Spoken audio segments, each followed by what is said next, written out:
제가 이어서 준비한 리포트도 바로 만나보겠습니다. 사형 유족 오열. 오늘 장윤기의 세 번째 재판이 열렸습니다. 이 하루아침에 하나뿐인 소중한 딸을 잃고 매일 지옥 속에서 하루하루를 살고 있습니다. 이 고 이채원 양의 부모가 증인으로 출석해서 이렇게 장윤기에게 법정 최고형인 사형을 선고해달라고 호소한 겁니다. 그리고 오늘 뒤늦게 드러난 게 또 하나 있습니다. 과거 SNS 대화록을 통해서 장윤기가 여고생을 납치하고 싶다는 내용의 과거 대화록도 공개가 된 겁니다. 또 장윤기는요, 이 차량에서 여성 지인들과 나눈 대화가 녹음된 저 블랙박스 음성 파일을 본인의 휴대전화로 주기적으로 옮긴 걸로 드러났고, 알고 지낸 여성을 성적으로 표현한 메모도 모두 증거로 채택이 됐습니다. 새로 증거로 제출된 부분들은 결국에 피고인의 왜곡된 성인식을 보여주는 자료들이 대부분이었습니다. 장윤기 측 변호인은 지인들이 먼저 유도한 발언에 대해 소극적으로 호응했을 뿐이다, 이렇게 확대 해석을 경계했습니다. 광주 여고생을 살해한 장윤기의 재판이 오늘 있었습니다. 증인으로 출석한 숨진 여고생의 부모, 장윤기에게 사형을 내려달라며 오열했습니다. 신선미 기자입니다. 장윤기의 세 번째 재판에 증인으로 출석한 고 이채원 양의 부모는 장윤기에게 법정 최고형인 사형을 내려달라고 호소했습니다. 가해자가 세상 밖으로 나온다면 남겨진 가족에게 또 한 번의 사망 선고를 내리는 것과 같다며 또 다른 무고한 피해자가 생기지 않도록 우리 사회를 지켜달라며 말하는 내내 오열했습니다. 사건 당시 장윤기가 휘두른 흉기에 다친 남학생도 증인으로 나와 장윤기가 태연하게 119에 전화해달라며 시선을 돌리게 한 후 급소를 공격했다고 증언했습니다. 여고생을 납치하고 싶다는 장윤기의 과거 SNS 대화록도 공개됐습니다. 장윤기 측 변호인은 지인들이 먼저 유도한 발언에 대해 소극적으로 호응했을 뿐이라며 확대 해석을 경계했습니다. 장윤기가 평소 주변 여성들과 차 안에서 나눈 대화가 녹음된 블랙박스 영상과 알고 지낸 여성을 성적으로 표현한 메모도 증거로 채택됐습니다. 새로 증거로 제출된 부분들은 결국에 피고인의 왜곡된 성인식을 보여주는 자료들이 대부분이었습니다. 장윤기는 재판 내내 무표정한 얼굴로 고개를 숙이고 있었습니다. 다음 달 31일 열리는 4차 공판에서는 장윤기를 상대로 한 피고인 신문에 이어 검찰 구형까지 될 예정입니다. 채널A 뉴스 신선미입니다. 네, 장윤기 사건 부실 수사 의혹이 윗선으로 향하고 있습니다. 관련자들이 윗선을 언급하기 시작한 겁니다. 국민을 보호해줘야 할 경찰이 뒤에서는 무엇을 하고 있었습니까? 가해자가 경찰 가족이라는 이유로 사건을 축소하고 조직으로 은폐하고 있었습니다.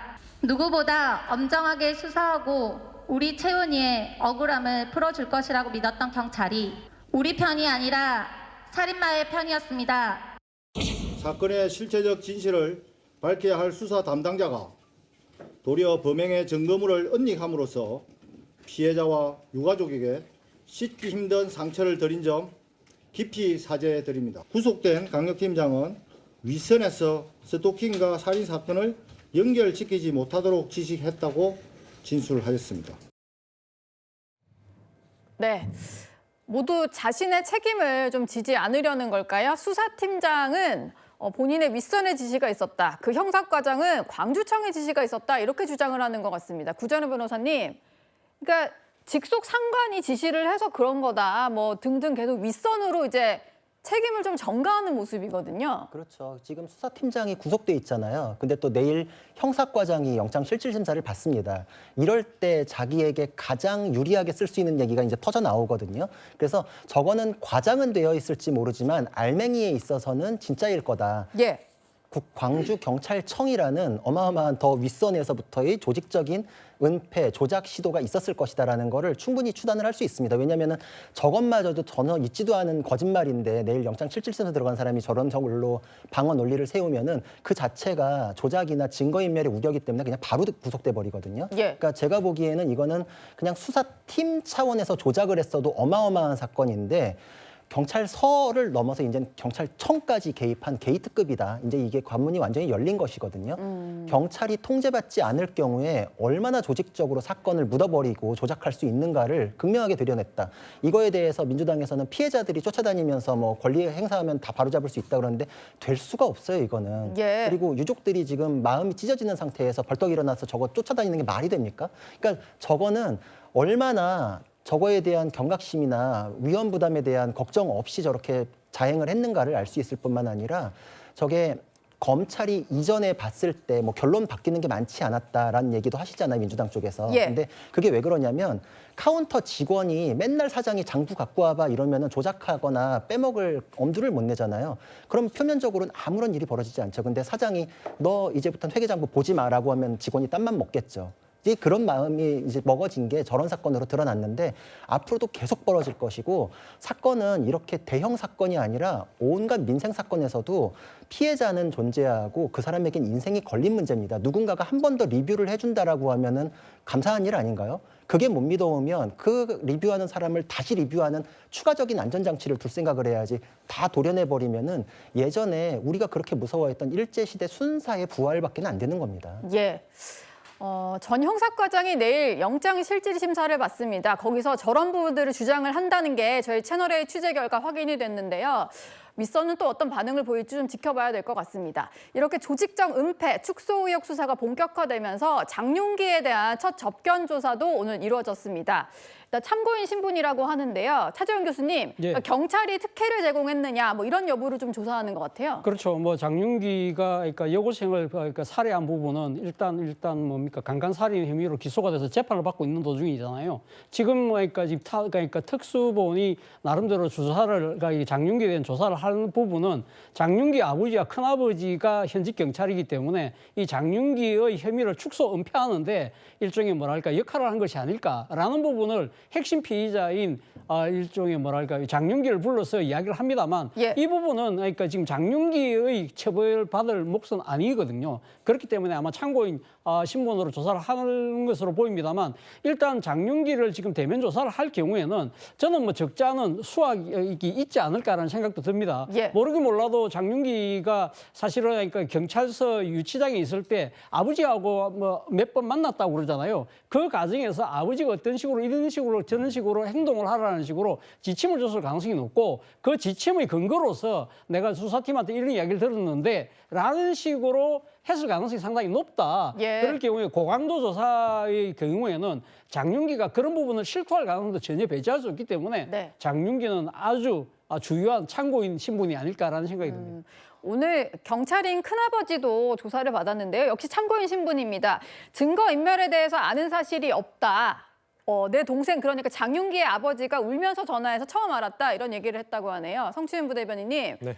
일단 본인은 전혀 이 증거인멸이나 이런 과정에 대해서는 몰랐다. 뭐 이런 주장이거든요. 그렇죠. 사실 이 통화 녹취록이 나온 게 아니기 때문에 이거를 함부로 예단하기는 어렵습니다만 저는 이 타이밍에 묵살 지시를 하기 전에 경찰인 이 사람과 통화를 했다는 것 자체가 아무래도 같은 경찰끼리 이 장윤기 씨의 아버지가 증거인멸을 하기 전 뭔가 조언이나 내가 이렇게 하려고 이런 상황이고 이런 상황 속에서 이런 거를 할 때 뭔가 자기가 놓치고 있던 부분에 대한 체크를 하기 위해 통화를 한 게 아닌가라는 생각이 들고요. 네. 그것도 여기 어디까지나 예측입니다만 그렇기 때문에 저는 만약에 큰아버지가 이거에 대한 가담을 안 했거나 뭐 증거가 없다 하더라도 합리적으로 봤을 때 상식적으로 봤을 때 뭔가 그거에 대한 조언을 해줬을 것이다. 그리고 아마도 그 장윤기 씨 아버지가 그 상황에서 아들의 범죄 혐의를 안 밝혔을 리가 없거든요. 안 밝혔을 거고 이런 거 진행 중이고 이런 것들을 내가 하려고 한다고 했을 때 큰아버지 입장에서는 이걸 증거인멸하는 걸 포착을 한 거잖아요. 근데 본인은 경찰이잖아요. 예. 근데 이거를 그냥 묵인하고 방관했다? 저는 그 죄도 가볍지 않다고 봅니다. 물론 이것과 관련된 통화의 내용에 대해서 뭔가 우리가 밝혀낼 수 없다면 이건 어디까지나 예측이기 때문에 아마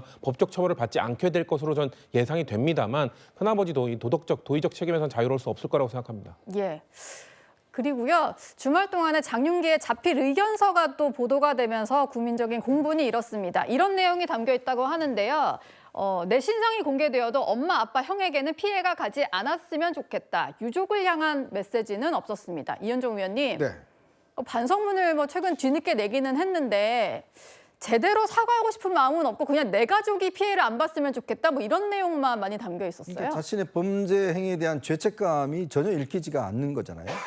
그리고 이 범죄의 어떤 수사 단계에서 거짓말을 많이 했다는 거 아니겠습니까? 당시 수사했던 검사의 이야기를 들어보면 계속적으로 본인이 우연이었다, 뭐 어떤 우발적이었다 이렇게 이야기를 했는데 증거 조사를 한 11차례 정도 보완사를 해보니까 전혀 그게 사실이 아니고 미리 또 알고도 있었고 굉장히 어떤 범죄를 조직적으로 했다는 게 드러났지 않습니까? 예. 그런 것들인데 결국 이게 보면 의견서에도 보면 자기 가족만 생각했지 정말 이쪽 피해자의 부모라든지 이쪽에 대해서는 전혀 사과 한마디도 없는 거거든요. 저는 그래서 이 장윤기가 결국은 지금 이제 앞으로 재판 과정에서도 어떻게 밝힐지도 주목해 봐야 된다고 생각이 듭니다. 그러니까 검찰의 조사 단계에서 본인은 진술을 했지만 또 법정에 나가서 법정에 일단 이제 성폭력 관련된 살인 행위로 인정은 했지만 그 이후에 진행이 되는 과정에서 어떻게 또 진술을 바꿀지는 모르겠거든요. 그런 면에서 검찰에서도 철저한 증거 관계를 좀 수집을 해야 되지 않겠는가 생각이 듭니다. 예. 장윤기 사건에 대해서 좀 짚어봤습니다.